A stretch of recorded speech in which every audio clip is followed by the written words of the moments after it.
These guys have fished all year to get to this point. This is the largest prize in Canadian bass fishing competitions. We're gonna bring up our first team. When we're done here, folks, we're gonna know who the champ is. 17.23, 18.08. 1922. 1922 is the official call. Awesome. They're gonna need 16.26 to take the lead. And they got... Whoa! One more to go, guys. They need 16.95 to take the lead. Push the button, buddy. 13.98. They're your champs, folk, right there. They are your champions.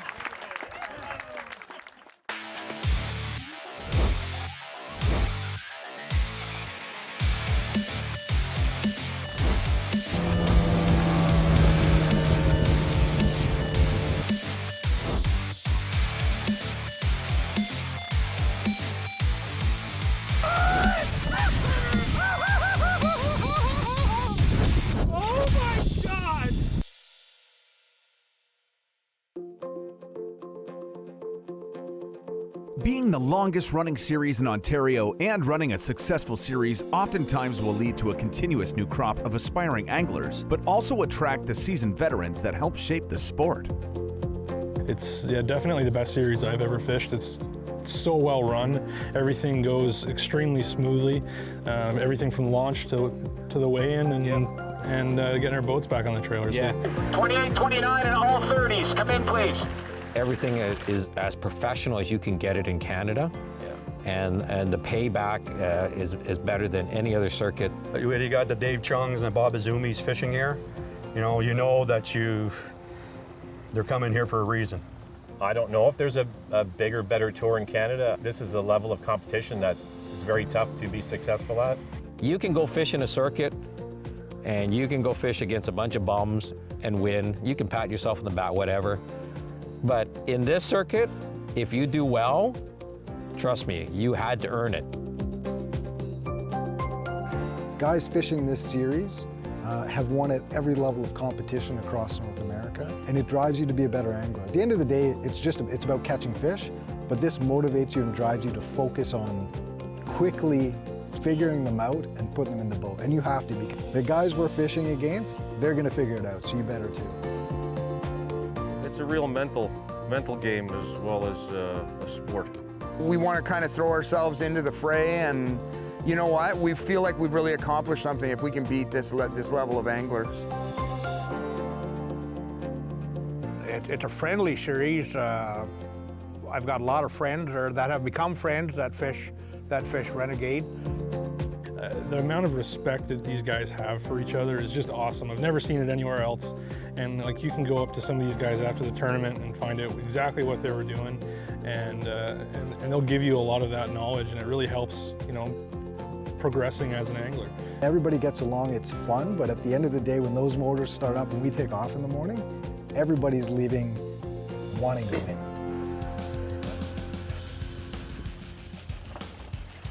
Entering its 21st year, the Renegade Bass showcases some of Ontario and Quebec's top anglers. Teams who make the Classic do so by competing in 4 regular season qualifiers. And when the dust settles, the top 40 in the Angler of the Year race get their chance to compete for the coveted trophy.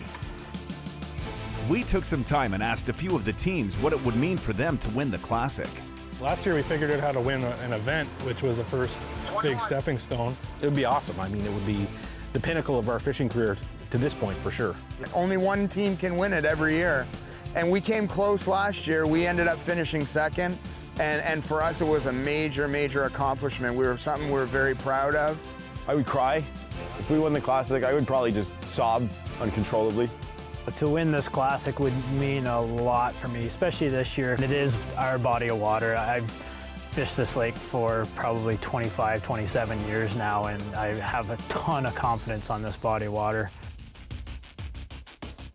It'd be something I've been waiting for a long time. Me too. I think I would get emotional on the stage. The nice thing about this Classic is that it fits right into your type of fishing that you love. I really want to win this Classic. I mean, it's on my bucket list to win this thing, and that's why I fish it with my son, Darren. Winning just kind of seals the deal. It lets you know that, you know what, you do compete at this level and you do it successfully. We've already won one Ranger boat, so win another one would be quite a thrill. But to do it twice would be nice. We've done it once. We'd like to do it again. So we're due. Well, it would mean a $60,000 boat. And so that's the financial side of it. Certainly there's a pride part where, you know, you want to do well. We won the Classic last year and it would be nice to defend it. I haven't looked at the history, but I don't know if it's been done back to back. If it hasn't, I like making history.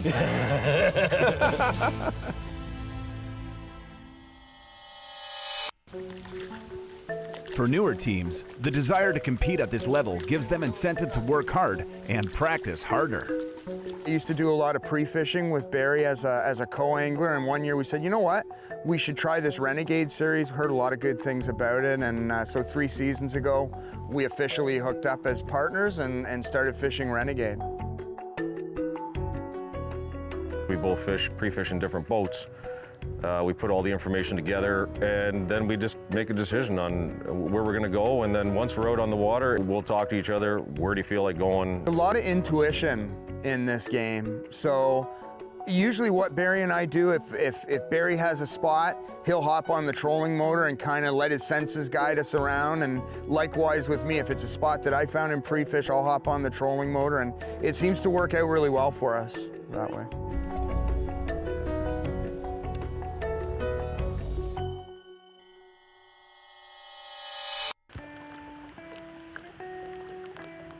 Without the loyalty of the many veterans of the series, a huge piece would be missing. 18 years. The longest running team in Renegade, I do believe. Yep. Kevin and I were friends, and he got the Ottawa Valley South Bassmaster started. We fished that for a number of years and then knew there had to be something beyond that. And that's how we got into from sort of the minor leagues, the grassroots, to the Renegade.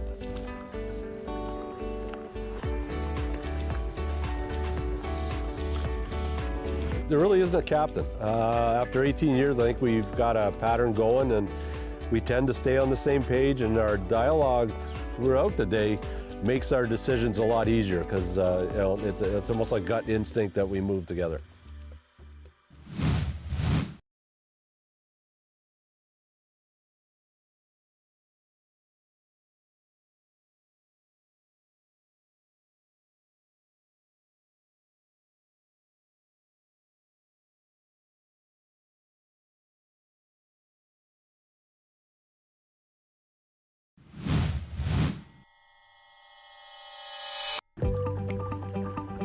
Renegade has remained successful thanks to new blood, oftentimes from new partnerships. Well, we've been fishing tournaments together since I was probably 17. Yeah, he worked for us as a summer student, and all he talked about was fishing, so we got together, and actually our first tournament, we had a 11th or 12th or something like that. We had a pretty good finish in our first tournament. Yeah, we fished well together, so. Yeah, so we've been fishing together for probably going on 10 years almost. Very, very seldom we don't think the same way. We're pretty good at just following the other's lead and making decisions together and just rolling with it. We're getting better over time, right? But every year's been getting better and better. Yeah, for sure. Yeah, it's been good. We get along in the boat. I mean, I fished with some different guys that it's not as easy to fish with the boat. Travis is pretty easy to fish with the boat. That's a huge thing, so being able to get along with who you're fishing with. Yeah, for sure. Renegade Bass holds 4 qualifiers each year, and the lakes are announced at the end of the prior season. Along the way, teams experience highs and lows, and oftentimes it's the best and worst events that stick in their minds.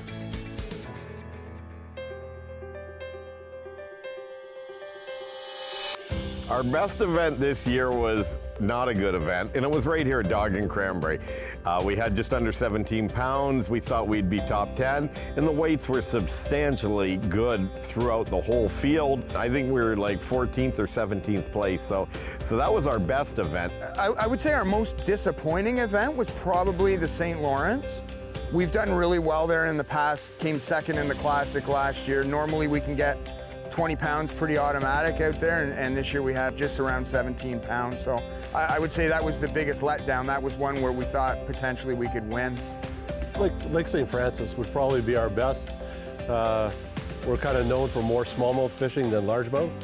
So it was a deep drift, and we have a location there that we do well at. Typically the Greedo we do very, very well, and just this year things didn't click for us. We lost a couple of key fish, and yeah, the rest is history. Our best event was our first event, which was Q1, held here on this lake. We actually came in first place that day, but we had some live well issues as well. We ended up killing 4 of our fish and going from first down to 9th. So a very tough day for us. Mooresburg, which is usually we're pretty strong there, and we just couldn't get the fish to go. Just one of those things. It's fishing. Yeah, fish won that battle. Yeah. We had one good event, I would say. We fished on the St. Lawrence. We had a 4th place finish there, which was good. That helped a lot. I mean, we had just over 20 pounds, so that put us in pretty comfortably. Our best event this year was Lake St. Francis out of Cornwall. We were fortunate enough to pull off the victory that day. Thanks to a last-minute 475 by my partner, Robert. He drove me nuts that day.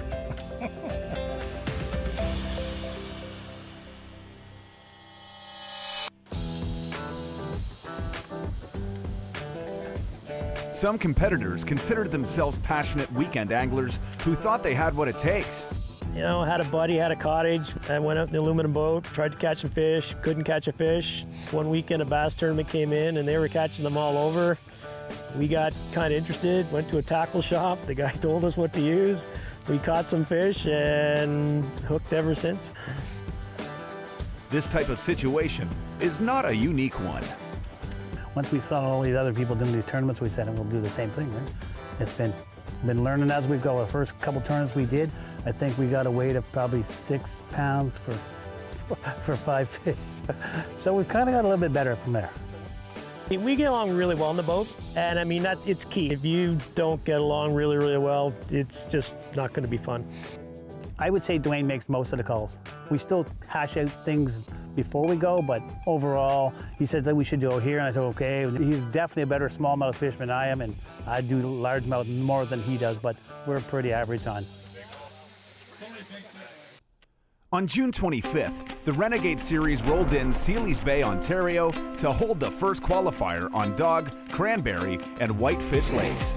Doug Dolan and Mark Boisclair took the win with 19.68 pounds, and the top 10 was rounded out with an impressive 17.43 pounds. Big Rideau was the site for Stock 2 for the Renegade qualifiers, which happened on July 9th. Despite the rain, the top 10 was comprised of weights over 17 plus pounds, and in the end, local favorites Charles Sim and Nigel Toohey took the $5,000 payday. Q3 saw the tour stop in Morrisburg, Ontario on July 23rd, where the teams would compete on the St. Lawrence River system. In a tight finish, Dave Roy and Jason Kluver snatched the win from Chong and Brownridge with 23.73 pounds. In the final qualifier, the teams descended on Lake St. Francis on August 20th. 62 teams swung for the fences on this world-class fishery, where it took over 18 pounds to hold the spot in the top 10. Robert Greenberg and Chris Lawson took home the hardware and the money with 22.92 pounds.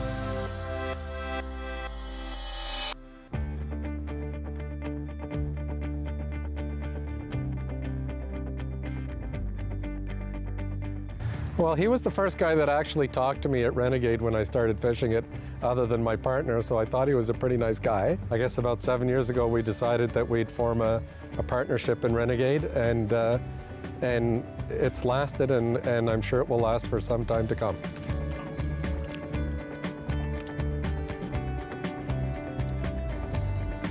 I think that was a good fish. Yeah, must have too. Surprised at that.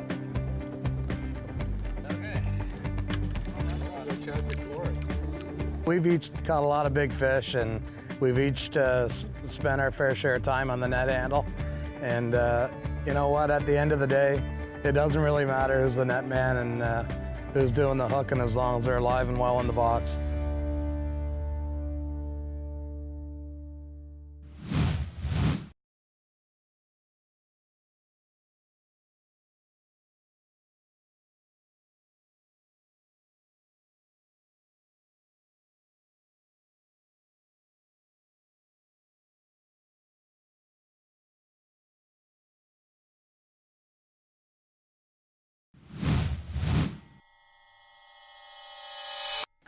Sometimes your path into tournament angling happens by chance. That, and being at the right place at the right time. We're equally obsessed with the sport, so we kind of hit it off. We started fishing a little bit together, and then a few years ago I had a partner that backed out of the tournament. I called him up last minute. He'd never done one before, and I corrupted him. His wife would say I broke him. Yeah, we have a blast in the boat. We complement each other in our techniques and our knowledge that we bring. So together, I think we make a great team. Always enjoy each other in the boat. Boom! 1922. 1922 is the official call. Awesome. In order to have success, both of our minds need to be working together. It's not to say we don't have differences of opinion, but we always kind of talk it through and we come up with what makes the most sense to do at that time. I don't think we've ever done something where one of us is saying, no, I'm absolutely disagree. We kind of work things out together and go from there. But I do run the trolling motor. Yeah. His boat, front of the boat. My boat, I get the front of the boat. Sealy's Bay is this year's host location for the 21st annual Renegade Bass Classic. Located 25 minutes north of the city of Kingston, this location is a popular destination for both recreational and tournament anglers alike. A small rural town with a population of under 10,000, Sealy's Bay is unique in the fact that 3 separate lakes make up its fishable waters. Located in the east end of the chain is Whitefish Lake. Well, there's Whitefish Lake, which I've only fished maybe 10 minutes ever on. There's a no wake zone that's about way too long. It takes way too much time. I don't have that kind of patience.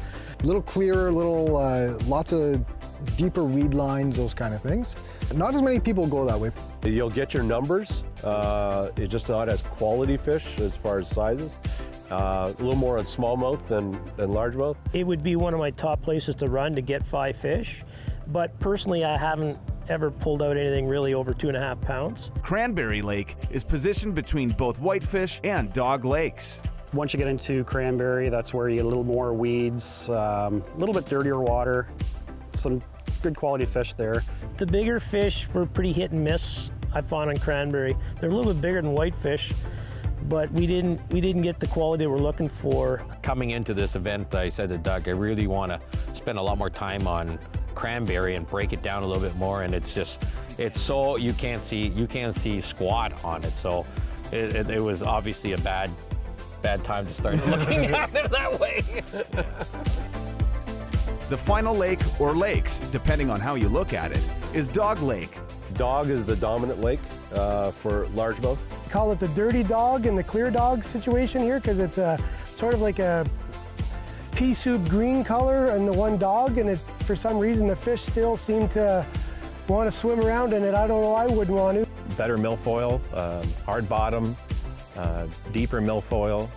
This time of year, there's an algae bloom in this lake, and there's no visibility. It's tough fishing because a lot of times you're blind. Even if you're used to flipping into weeds and that kind of thing, you can't even see what you're targeting. So it makes it a little more challenging. It usually seems to have the biggest population of large fish. So a lot of the field you'll see stacked down in some pretty small areas down in Dog. Yeah.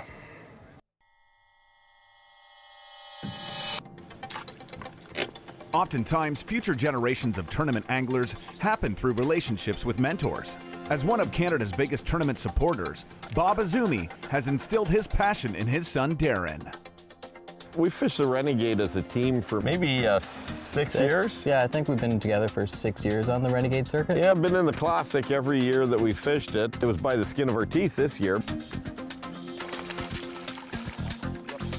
But for the majority, my dad will make the calls. I'll give him some good information, some bad just to mess with his head, and sometimes it works, sometimes it doesn't. Yeah, I'm a little stubborn, so I don't listen to him sometimes as much as I should, but it's hard. Like, if he gives me any advice this weekend at the Renegade Classic, I'm gonna listen, but I gotta put a filter on it because he just got here. He was only on the water for 2 hours for this practice today, and that's it. He wasn't here the last 2 days. Some anglers compete against each other over the years and realize it's better to join them than try to beat them. We fished against each other in some of the clubby events in around the Kingston area, and both of us were either 1-2 or 1-3, or you know, Jeff first, me second, me first, Jeff second on a lot of events. So it makes sense that we join forces and fish some of the bigger events together. As for making the calls, Jeff and I both work together a lot. We both have very strong ideas, and it's amazing. We fish together so long that we both know how each other thinks, and the odd time you'd be driving down the lake and it's just that one thing, well, we have to try this, and it's worked a lot of times, but as a rule we both we think alike, and so I think we call it co-captain. Yeah, there's definitely days where one of us is on more than the other. At the end of the day, it doesn't matter. It's, you know, as long as we put the fish in the boat, that's what counts.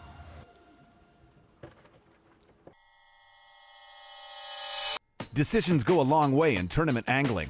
Dave Chong and Doug Brownridge know how to make the right ones. This may be our 9th year. Okay, It's something like that. Long time. Yeah. You're old.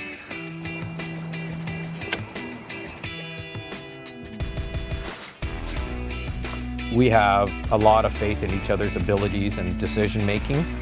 So if Doug comes to me and says, oh man, I got these fish going and they're big, I'm going, we're going there.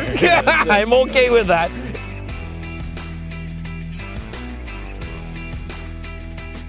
I think the formula to our success as a team is that, yeah, we fish differently. So decision making on the water seems to be a strength for sure. You know, we'll bounce ideas off each other, and then we kind of make a game plan and try to go according to it. And like when it usually doesn't happen like it's supposed to, Yeah. we adapt. Yeah. With the first qualifier being held on these waters earlier this year, no team in the field is lacking the needed experience. In the end, the winners of the 21st Annual Renegade Bass Classic will be the best team that had a successful practice, makes the right decisions, and has Lady Luck smile on them with the right quality fish.